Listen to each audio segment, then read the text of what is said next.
Hindi ko alam kung bakit ko tinanggap ang bahay. Matagal na itong usapan sa pamilya na balang araw ipapamana sa akin ang lumang bahay ng Lola Pilar sa Caloocan. Isa ito sa mga unang bahay sa compound. Isang bahay na bato na may makakapal na dingding at kisame na tila laging may aninong dumatapo. Tumigil ako sa pag-uwi noong namatay si nanay. Noon pa lang, may hindi na maipaliwanag sa bahay, sa compound, sa mga kapitbahay na tila laging may binabantayan. Pero wala nang iba. Ako na lang ang natira. Kaya't pinirmahan ko ang papeles. Bumalik ako pagkatapos ng 16 na taon. Mula pa lang sa labas ng gate, may humahaplos na lamig sa bato ko. Kahit tilik ang araw, ang hangin sa compound ay may halong alimuom. Amoy na parang lupa matapos umulan. Kahit walang ulan, tahimik. Wala man lang naglalakad sa kalsada. Ang mga bahay karamihan, sarado ang bintana. Wari, pinili ng mga tao ang hindi makakita. Pagbukas ko ng pinto ng bahay, bumungad sa akin ang amoy ng insenso. Luma, makapal, parang nanatili roon kahit matagal nang walang gumagamit. May mga alikabok sa bawat sulok, ngunit walang agyo. Parang may naglilinis, ngunit walang tao. Ang lumang orasan sa salas, yung may pendulum na gawa ng tanso, ay gumagana pa. Sumayaw ang oras at kasama nito ang alaala.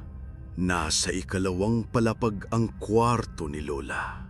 Hindi ko na maalala kung ilang taon na akong huling pumasok dito. May altar pa rin siya sa gilid.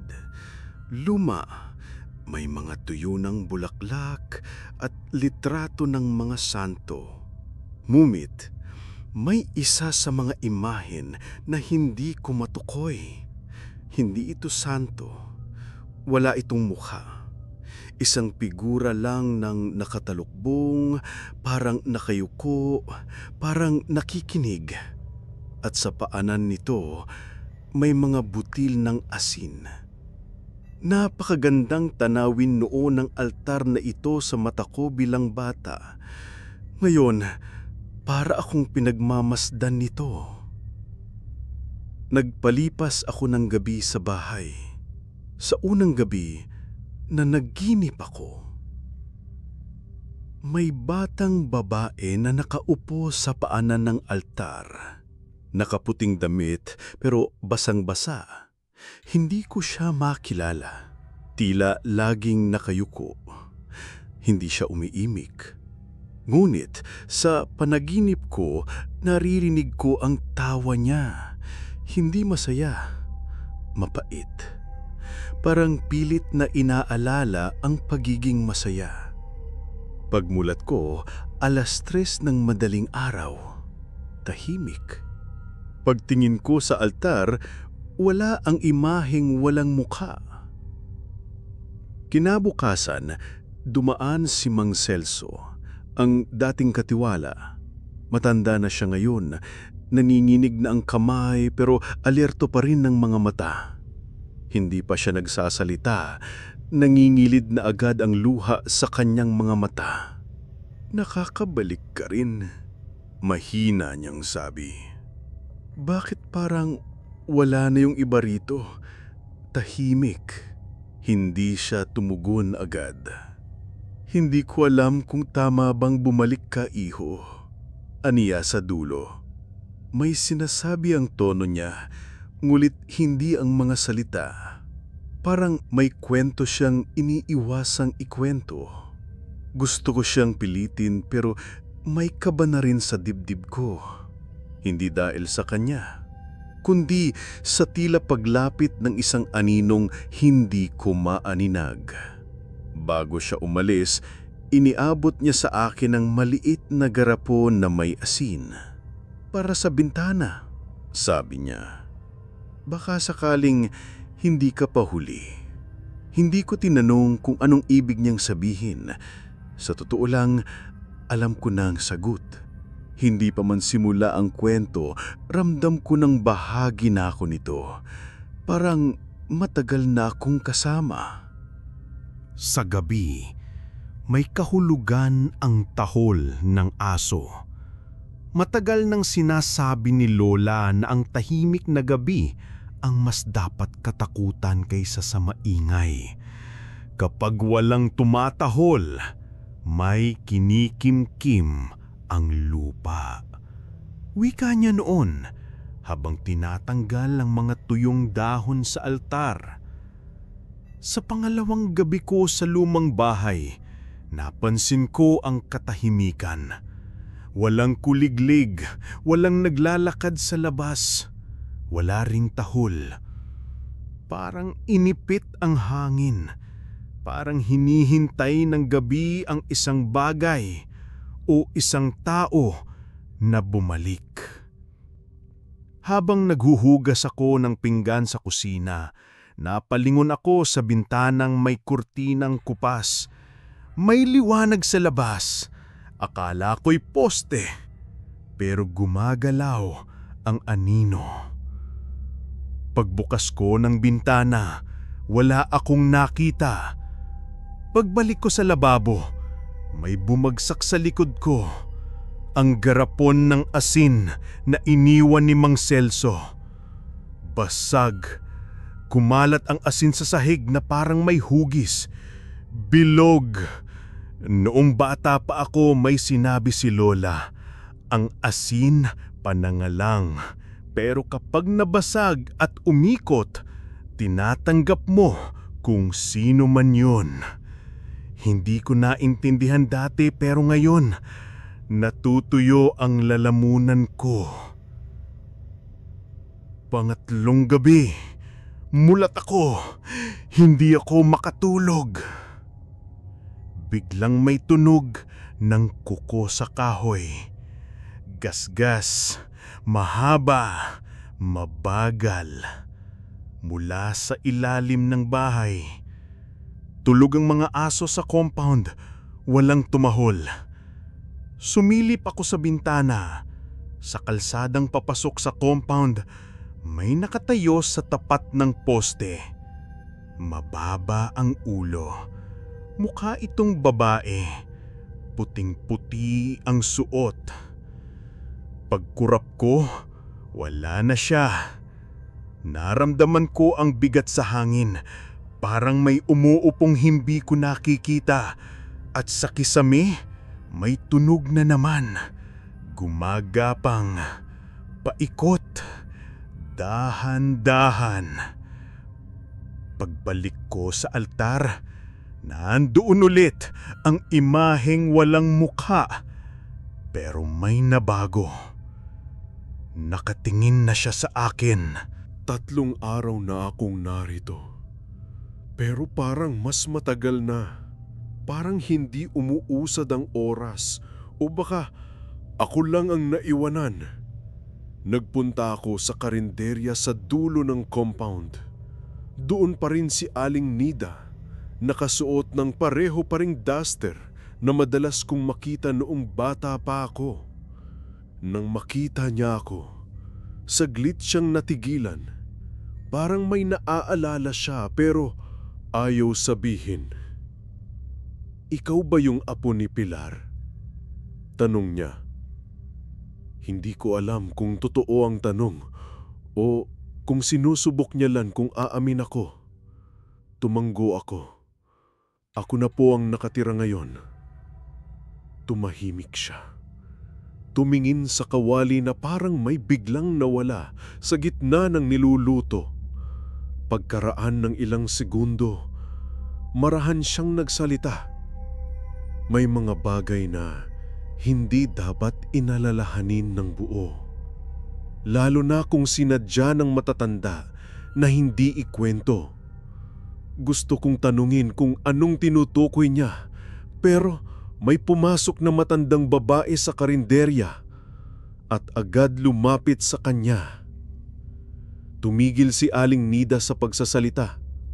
Walang kaswalidad, parang sinakal ng presensya ng matanda ang buong lugar. Lumapit ang babae sa akin. "May naririnig ka na ba?" Tanong niya. Napakuha ko. Hindi ko siya kilala. Hindi ko rin alam kung paano niya nalaman yun. Yung tunog ng mga kuko, yung tawa sa panaginip, yung mga mata sa kisame. Hindi ako makasagot.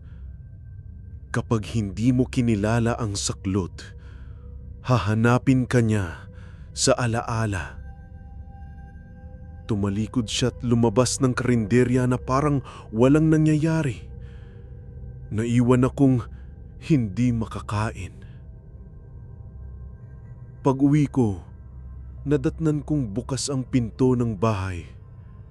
Sigurado akong isinara ko yun. Walang nakawan, walang gulo.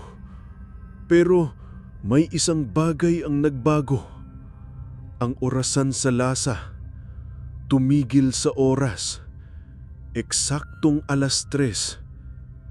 At sa ilalim ng orasan, may nakaukit sa kahoy na hindi ko pa dating napapansin. Huwag pang banggitin ang pangalan. Kinukubkob nito ang nagsasalita. Lumipas ang 34 na oras na mula nang tumigil ang orasan. Nagising ako sa tunog ng maliliit na yabag, hindi sa sahig, kundi tila sa loob ng mga dingding. Sa dilim ng gabi, kumikirot ang utak ko. Hindi alam kung panaginip o gising. May malabong boses na sumasayaw sa pagitan ng alkantarilya at kisame. Huwag banggitin. Huwag banggitin. Kahit kailan, ni hindi ko siya naririnig ng buo. Parang may natirang latay sa bibig kapag sinubukan kong maryusan. Nagtago ako sa ilalim ng kumot, umiiling na parang lumilipad ang mga salita sa hangin. Sumilip ako sa maliit na bintana sa likod ng silid. Ang kalye tila nabalot ng usok na kulay abo kahit hindi pa umuulan. Mga poste ng ilaw, bumulong ng mga sigla ng alaala, ang sigaw ni Lola Pilar na hindi ko lubusang alam kung totoo o pantasya.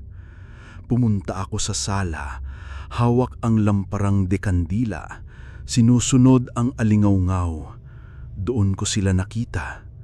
Mga marka ng kuko sa pader, higpit na parang tinahi sa kahoy. Mga guhit na maigsi, sunod-sunod, lumalabas at naglalahaw ayon sa tibok ng puso ko. May isang salita na naaninag ko. Saklot.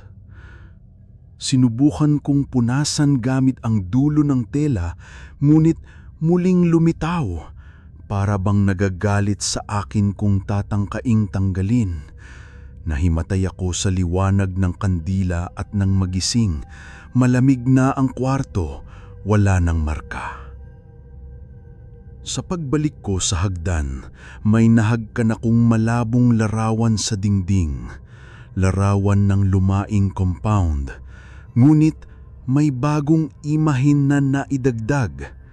Isang figurang nakaluhod sa gitna, nakayuko, hindi makilala ang mukha, parang lumulutang sa ibabaw ng iba. Naramdaman kong may humahawak sa balikat ko. Paglingon ko, wala roon, ngunit sa likod ng ulo ko, may yabag pa rin sa dingding at ang bulong ay papalapit na sa aking tinga. Sinimulan mo na. Hindi na ito matatapos. Hindi ko na mabilang kung ilang gabi na ang lumilipas ng walang tulog. Sa wakas, nagpasya akong linisin ang lumang altar sa itaas ng sala. Gusto kong alisin ang lupa at alikabok, ngunit hindi ko inakala kung ano ang mailalabas ko. Habang pinupunasan ko ang plorera na puno ng tuyong bulaklak, tumunog ang baso. Ngunit hindi mula sa mesa. Sa likod ko, may malabnaw na alaala. Si Lola Pilar, hawak ang tinidor habang nagtatawas nang hindi ako nakakakita. Kung may masamang nakatago, titibok muna siya sa kumukulong dugo ng plastik. Wika niya. Tila kalokohan noon. Ngunit ngayong gabi, napaangat ako sa pangamba. Muling napalingon ako sa altar. Sa basang espasyo kung saan ako nakatayo, may pag-urong ng tubig, ngunit wala namang ulan.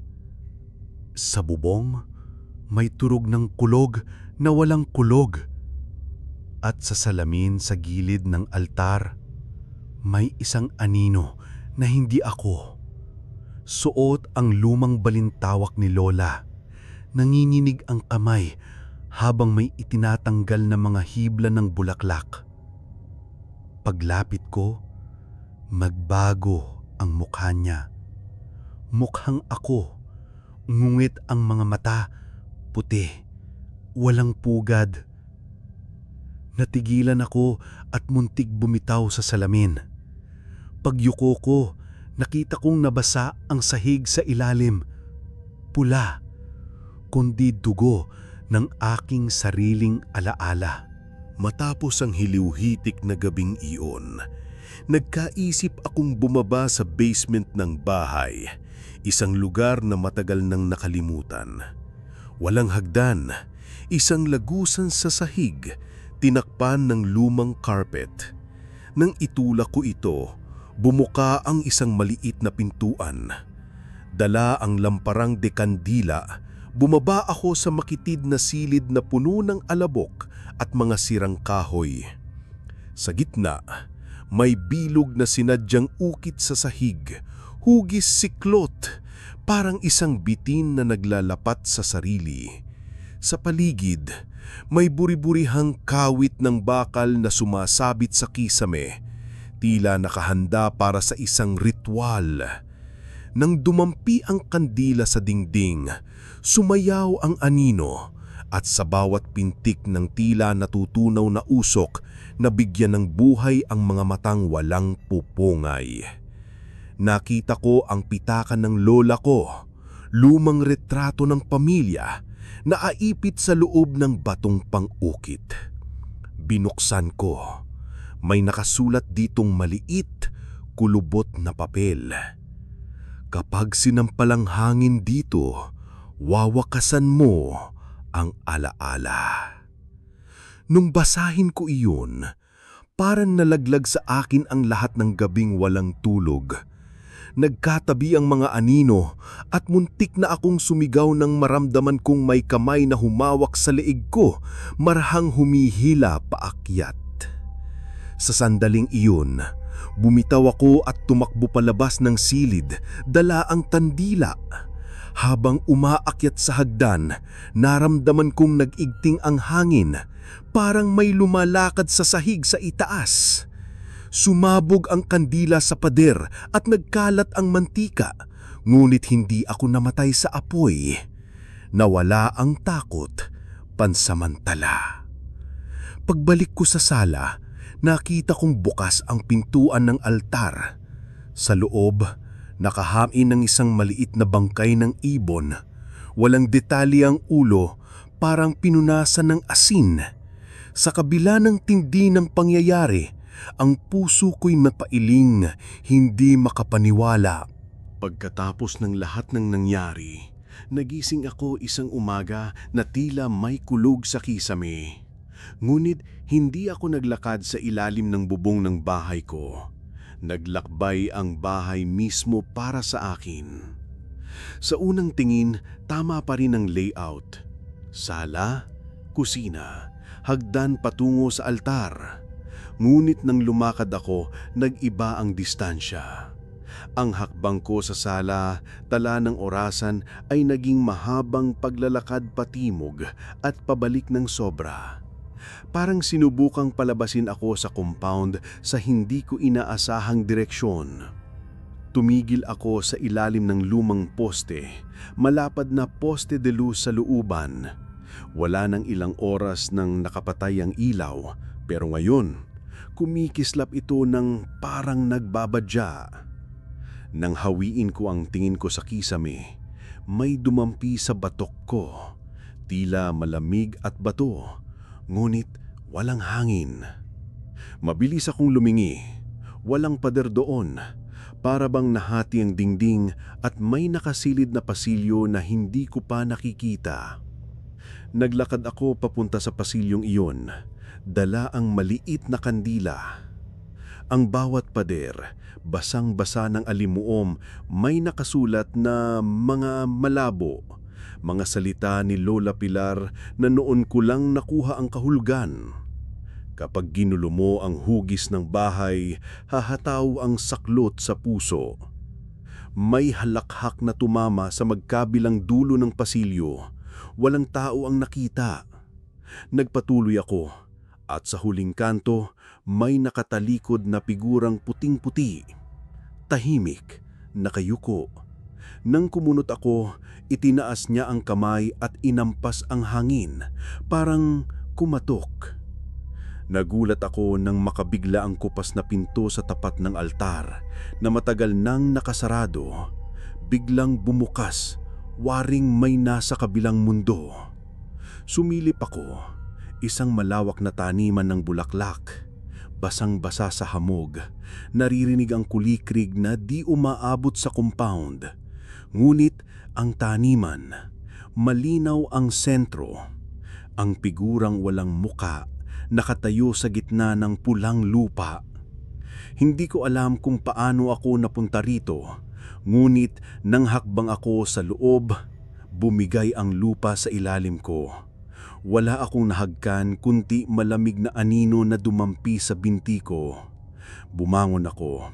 Kumatok ako sa katahimikan at pakiramdam ko'y bumalik din ako sa sala. Ngunit walang altar.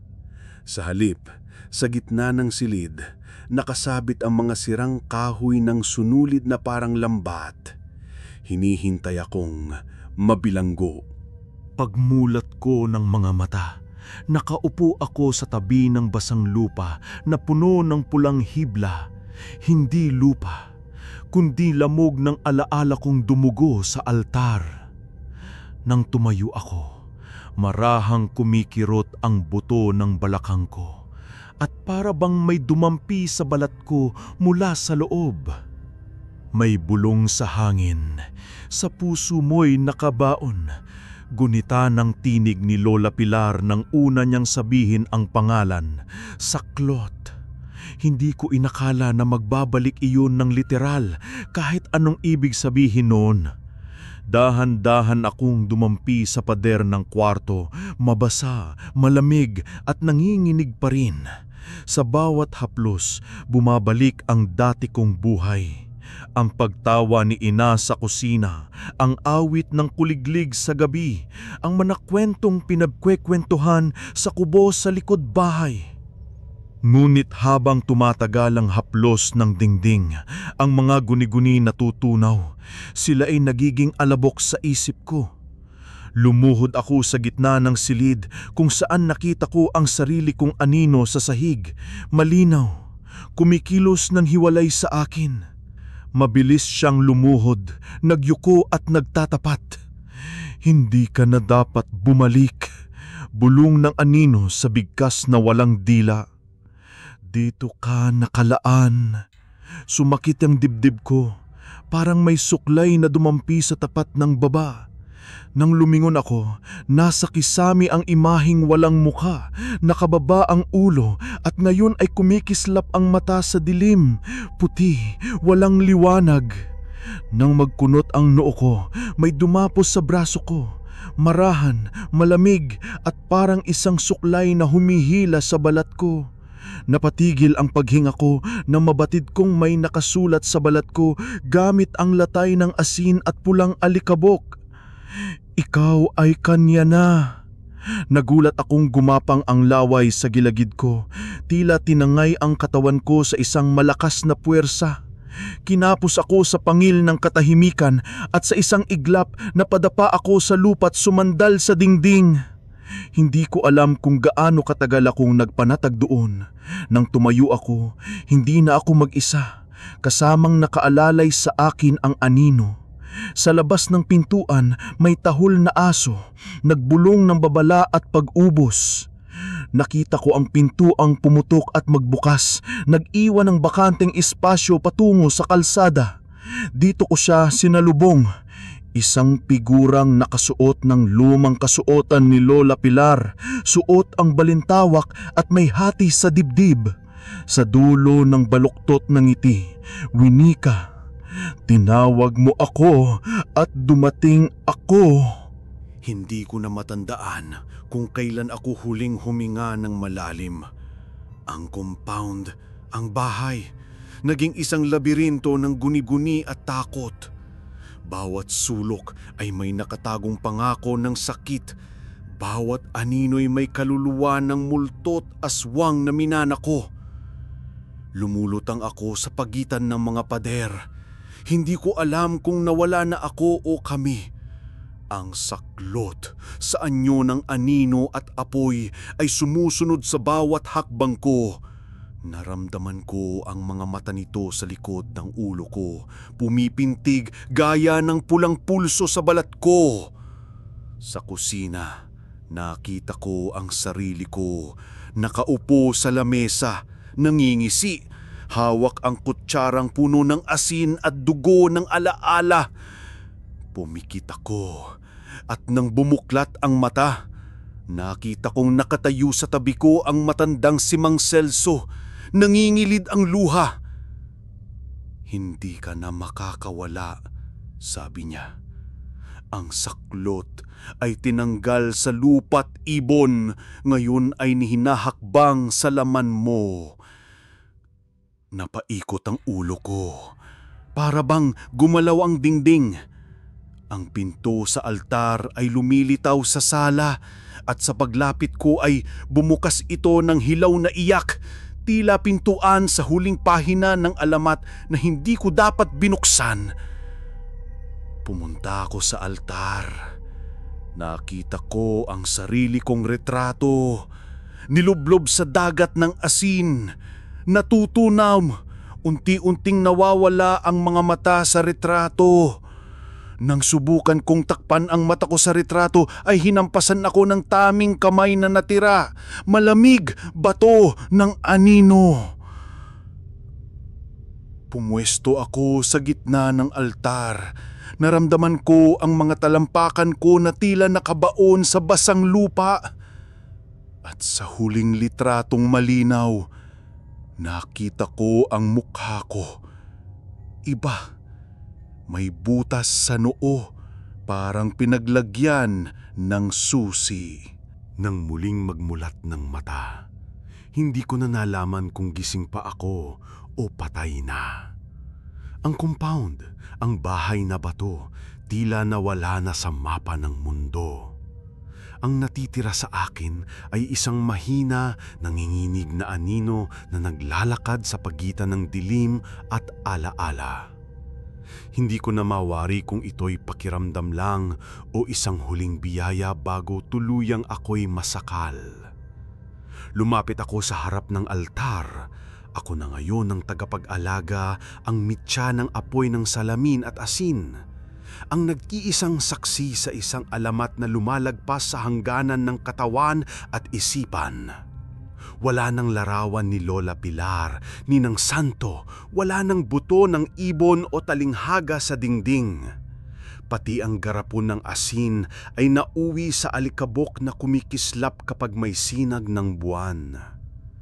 Ngunit hindi pa tapos ang alamat. Sa gitna ng sala, bumuo ang anino ng figurang nakayuko. Ako, pero hindi ako. May nakakalungkot na liwanag sa mata nito, isang pag-anyaya at isang babala ng sabay, para bang sinasabing, "Halik kayo." Bagamat lihim itong sumpa, ikaw ang susunod na kwentista. Tumawa ito, maliit, mapait, at kasama ng tawanan ang pag-agos ng mga guni-guni. ang sigaw ng aso sa gabi, ang halakhak ng mga batang nawala sa unahan ng kalsada, ang sigaw ni Lola Pilar sa isang dilim na hinihigop ng lupa. At sa loob ng hating gabi, narinig ko ang bulong na hindi kailanmang natapos. Ang kwento'y hindi naglalaho. Ikaw ang susunod na magiging salita. Nakita kong may kumikislap na pahina sa lamesa. Blanko, ngunit nagpupunyagi ang tinta upang mabuo ang susunod na pangungusap. Hawak ko ang panulat. Magdudugtong ba ako ng higit pang mga luha o manunulat ako ng sariling paglalaya? Sa pagdampi ng huling hibla ng hangin, naramdaman kong unti-unti akong nilulusaw ng isang kapangyarihan na magsusulat sa aking sarili. Isang kumpas ng kamay, isang sumbli ng alaala, isang paalaala na ang kulturang bumabalot sa atin ay hindi kailanmang talagang naaalis. At sa isang kisap mata, ako'y naglaho o ako'y sumilay. Ang kwento ay nagpapatuloy. Sa mga labi ng nakikinig, sa mga pahina ng susunod na manunulat, sa panaginip ng magdaraan doon.